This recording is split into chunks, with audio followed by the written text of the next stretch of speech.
everyone that's become a star, they were something before, or nobody before type of thing, and then they made a breakthrough. What and I'm talking not, you did in the school magazine already, you did some drawings, but a big publication. How did you get the first breakthrough, and what was it? In a way, my story is about something gradual, and then perhaps I do have one or two things that I would see as breakthroughs.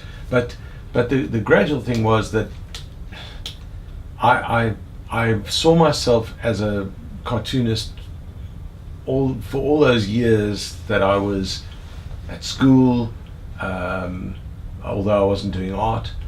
I saw myself as a cartoonist while I was studying architecture. I really wanted to be initially a comic strip artist, an assistant to Hergé, or an assistant to, Hergé did Tintin, or an assistant to Charles Schulz, who did Peanuts.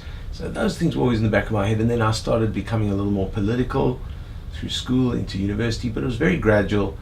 I studied architecture mostly to stay out of the army.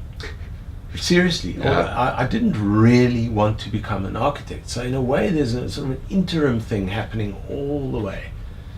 And the fact that I couldn't stay out of the army, when I finally made a decision to go and study graphic design to become a cartoonist, I think that very day when the army pulled me out of university, I started studying graphic design. So it's a gradual build-up. I started studying, and I realized that I couldn't stay out of the army. That for me was a big moment, a sort of a catalytic moment. So there's in a way that turned me into an activist, and out of my activism of about 5-6 years grew the cartooning career. So it all came through the activism. The first thing so that was about 1982, but that I became what I felt was an activist turning into a cartoonist. But in 1980, at the end of 1986, I did the UDF calendar poster, which was noticed by the security police and the police, and also, so on the one side the authorities, on the other side noticed more than anything I'd ever done by people in the movement. So that was definitely the biggest thing. Only 1,500 printed. We wanted to do 4,500. Okay. But we were worried about the authorities and so on. And it was in fact banned. Okay. It's now on exhibition at the British Museum, in a big exhibition on South Africa. When I was detained by security police a year and a half later, they'd been looking for me around the time of this thing. I had to go into hiding. I had to get a disguise. There are many stories around this, and the security police interrogated me about it when I was detained a year and a half later in mid-1988. I've got 100 stories about that. So that's the biggest breakthrough thing. Okay. I would say the next big breakthrough were Mandela cartoons that I did in '94.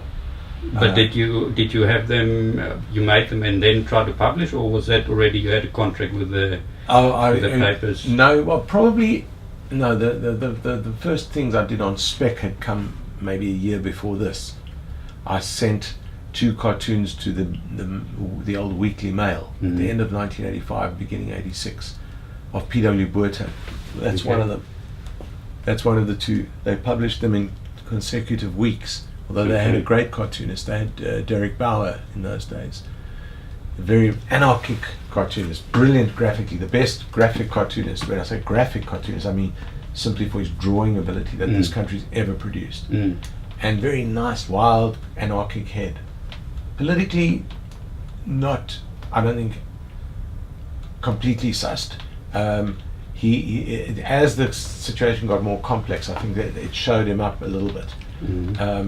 But that 5 years, sort of 1985 to 1990, and then 91, 92, it was fantastic. So maybe 7 years, absolutely brilliant. And then he started to tail off a bit.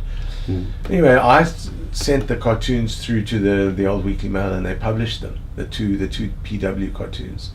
The other one was one. They're both with his finger. The other was a finger as a smoking gun, and those two got quite a lot of attention. So that may be, you could say, the earliest breakthrough, even before that. That one. Yeah. And then, but I'd say then, well, I studied in America. That was phenomenal. I learned a lot there. I came back, and then when I did the cartoons on Mandela, 94, 95, a lot of people noticed my work in the Sowetan and in the Mail and Guardian. And then clearly the biggest cartoon that I've ever done came in 2008. The Justice one. Yeah, Lady Justice, which is on. There's a website where they have 15 cartoons that changed the world. Okay. And which sounds like an exaggeration or hyperbole, but they're looking at cartoons that had a big impact in their time period, in their orbit, in their milieu, in the place and time where they were produced over the last 200 years. So I couldn't believe that one of my cartoons is there at number 15, with some of the most famous cartoons that have ever been done. Yeah. So so that would be